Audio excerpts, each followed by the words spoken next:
Just imagine having Jarvis, that AI from Iron Man, but for real, running on your own computer. It's not just a chatbot that only answers questions, but an artificial intelligence that performs real tasks, remembers what you say, connects to your apps, and even reaches out to you before you even ask for help. That's exactly what just came out with CloudBot, an AI assistant that you host locally, with full control over your data, capable of automating your daily life and acting as a true digital co-pilot. And the most interesting thing is that this doesn't come from a big tech company. It's an open source project that, in just a few days, started being called the real-life Jarvis. In today's video, I'm going to show you what CloudBot is, why it's getting so much attention, what precautions you should take, and how far this kind of assistant could go by 2026. But first, subscribe to the channel, and if you want to watch the videos without ads, just click the join button, alright? So let's get to the video. But before that, I want to invite you to the AI Agents Immersion, a 4-day event with 4 practical classes, where #training will teach you from scratch how to create artificial intelligence agents to automate tasks. The idea here is very clear. Use AI to stand out in the job market, earn money by providing services with AI agents, or even increase your own company's revenue. All of this using N8N, which is one of the tools that is revolutionizing the market the most right now and can be applied in practically any area. And the best part is, this event is completely free and doesn't require any prerequisites. All the projects are built step by step, starting from absolute zero, with very clear explanations, even for those who have never had any contact with this type of technology. In addition to the classes, you'll also have access to a complete handout, support to answer questions during the event, and a certificate of participation at the end. So, if you want to be part of this new artificial intelligence revolution and take the next step in your career, here's your invitation. The next edition takes place from February 2nd to 5th and anyone can participate.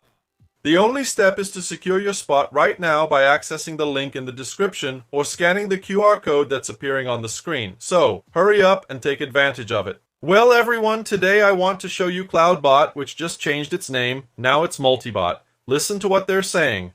The same lobster soul, new shell. Anthropic asked us to change our name due to trademark issues. And honestly, this new name fits perfectly. And here they mention that the new identifier, instead of CloudBot, is now Multibot.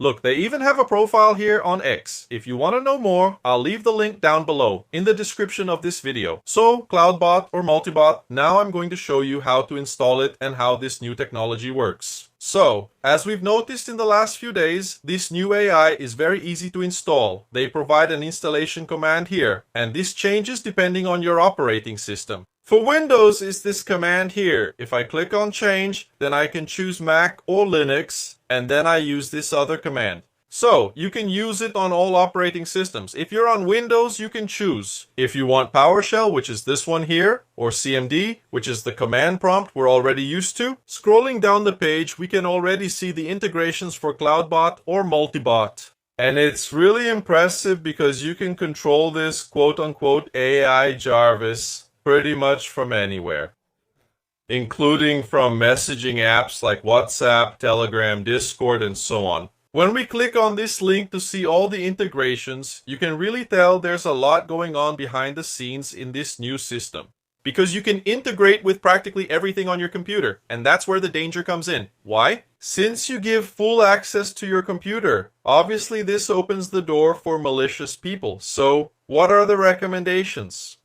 There have been some rumors on the internet in the last few days that people are buying up and clearing out the stocks of Mac Minis in the United States. Exactly so they can run this system on an isolated machine. Does it have to be the Mac Mini? Obviously not, because you can run this program on an older computer or even in the cloud through a VPS. So, if you want to use it on a daily basis, at least in the beginning, it's recommended that you do this on an isolated computer and not on your main PC. Precisely because people are still figuring out how this technology works, and you don't want to leave your computer wide open to AI, okay? So, let's go. I'll show you now how to install it. I'm going to go through the steps here with you. I haven't installed it yet, so let's see how it works. I'm going to use PowerShell here because it's nicer to show on screen. I'm going to copy the command line here, open PowerShell, and paste it.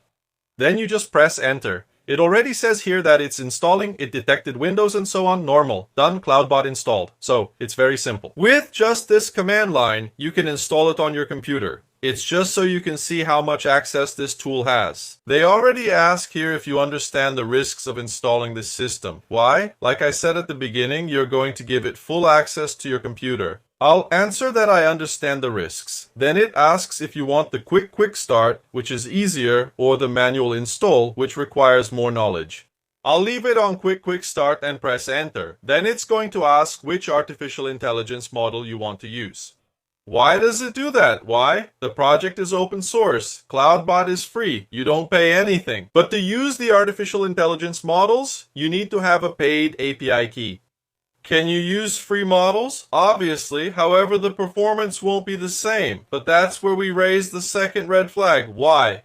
If you don't pay attention, you'll end up spending a lot on API usage, especially with the more advanced models like CloudOpus, GPT 5.2, Gemini 3.0, and so on. So you need to be careful. Why?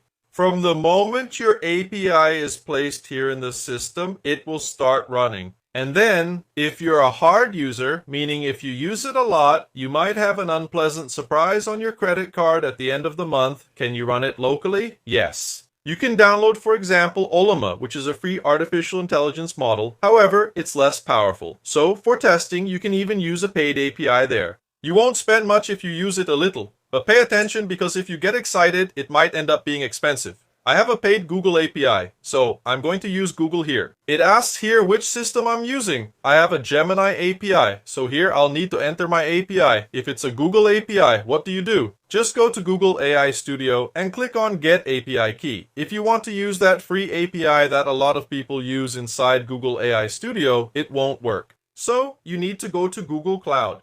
Add your credit card to get a paid API.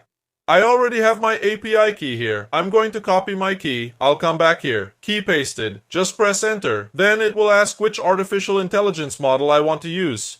Remember that the more advanced models cost more. For this test, I'm going to use Gemini 3 Flash Preview done. Once that's done, we're going to go to the section here to select the channel we'll use to talk to CloudBot. So here I have Telegram, WhatsApp, Discord, Google Chat, and so on. Can you use WhatsApp? Yes, you can. But I've seen some reports on the internet from people saying that when you do this integration, at least at the time I'm recording this video, there could be a ban. Why? Meta might think you're using this bot, for example, to send spam to people, and then they could ban your phone number. So, if you want to use WhatsApp, I recommend that you use another SIM card, a number that's not your main one. That way you can test it and see if it works fine. If you can't use Telegram, then there's no problem at all. How do you do that? So, I'm going to select Telegram here. Done. With Telegram selected, it's asking me here to enter my bot's token. So, for that, I need to create a bot on Telegram. Alright, let's go to the phone now. Done. I'm here on Telegram. To create my bot here in Telegram, I'm going to use BotFather. If it's not showing up for you, just click on the magnifying glass and search for BotFather, just like it's written here. Once you've done that, just click open. Then, the option to create a new bot will appear here. You will give your bot a name. It will be called Zhao, and now I need to create the username for my bot. So I'm going to type in Onde Eu Clico here and create it. Done. Now we will have access to this token that it's hiding. Then, just copy and paste your token here inside CloudBot, and that's it. Now just continue with the settings. It asks here if I want to configure the skills. What are skills? They are the abilities you will give to your CloudBot, so the more abilities it has, the more you will be able to have full access to your system. Obviously with that, you will give more power to CloudBot, so it depends on your needs. If you want to test, I recommend that you give some access and limit others. Why? If you give full access, then CloudBot will be able to see everything on your PC. So, I'm going to select yes here to continue. For the installation here, you can choose if you want npm, pnpm, or bam. I'll leave it as npm, and here I have some dependencies that I need to install. Why?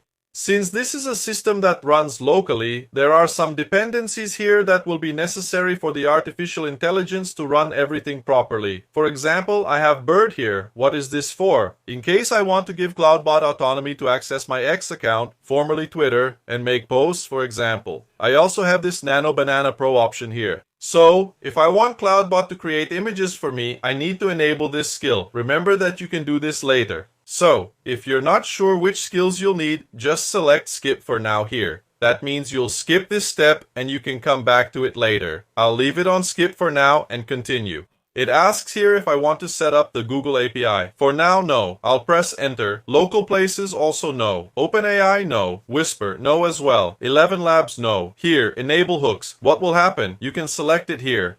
How do you want the artificial intelligence to record your activity within the system? BootBootMD, command logger, or session memory? I'm going to skip for now by pressing the spacebar here. Well, after finishing the setup here, I had to switch to CMD because PowerShell was crashing. So I recommend that you do the setup at the beginning using CMD and not PowerShell, okay? It might work for you, but for me, it crashed. Before finishing the setup here, it asked if I wanted to use a web interface in my browser or right here in the terminal, which was the recommended option. I preferred to use the terminal. It also asked me to give it a name. I named it Jarvis, because that's what everyone is using. And from now on, I can start interacting with my AI. If before that, you want to take a look at all the available skills, just click here on Cloud Hub.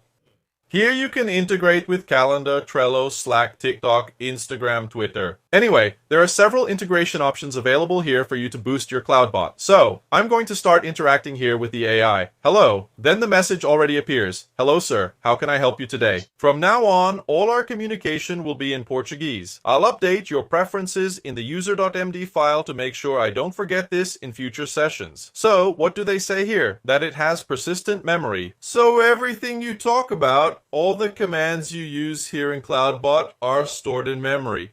So you have a personal assistant here that never forgets anything? And why is that cool? Since you can access it using WhatsApp, Telegram, Slack, and so on, it's much easier to maintain this level of interaction because it remembers everything. Look, I asked here to start talking to my bot on Telegram, and it said it doesn't have access yet. So I'm here on my bot, which I call João. I set it up there, everything's set up, and then this message appeared. So, just copy what's showing here, then I'll go back to CloudBot, and I'll simply paste it here. It says the connection is established. Now I'll send a message. Hello, look. I asked him to send the message hello, and the message hello already shows up here on my Telegram. Look how cool that is. So now I can use my Telegram here to interact with CloudBot. Watch what I'm going to ask here. Something simple. Generate a landing page for an AI company, and I'll send it. It already shows exactly what will be done here. I wrote here, we can proceed like this. It asks here if I want to add any information. I said no, that it can generate the landing page with fictional data, and I'll send it. Remember that everything I do here on my Telegram automatically goes to CloudBot, and I can do this using my phone. It finished creating the page for me here. Then I asked, generate a clickable link so I can open the page in my browser. I'll send it. See, it made the link for me. And notice that I have the same thing on Telegram, on my bot, and also here on CloudBot. I'll copy the address it gave me, I'll paste it, and look at my landing page, made directly from my Telegram bot. So did you realize how big this is? Using my cell phone, I can send any command to CloudBot, obviously as long as my computer is running. And from there, I can ask for whatever I want. This is just the beginning. I showed you here how I managed to create a landing page using the bot on my cell phone. This is impressive because you can automate any kind of task. You can ask it to check your email, to make a list of the main topics of the day, to schedule something for you on your Google Calendar, to generate an image. In short, the sky's the limit. That's why I said this is an impressive technology, but it's also very dangerous. Because from the moment CloudBot is running here on your computer, it can access pretty much everything you put here. So, pay attention to the settings, to the kinds of abilities you want to give your CloudBot. Because with these permissions, it will be able to do pretty much everything you ask. So guys, give it a try. I know a lot of people don't have access to a paid API key. If that's the case for you, there's no problem at all. Just go to OpenRouter. Then you'll create your account here, which is a free account. You'll click on Settings and then API Keys. Then you'll click here to create a new API key. You'll give it a name. You'll choose the free model you want to use and then create it. From the moment you have this API key, you'll come back here to CloudBot, enter the key, and check if the model you want to use is compatible with CloudBot. From there, you'll be able to use CloudBot with a free artificial intelligence model. The difference is that these models aren't as advanced as those from Google, OpenAI, Cloud, and so on. But you can already test it out. So follow these steps. The installation is pretty straightforward. Then, come back here in the comments to tell me what you thought about your experience using CloudBot. So, what did you think of CloudBot? Is it really something useful or just more hype from the AI world? Let me know in the comments. See you in the next video. Bye.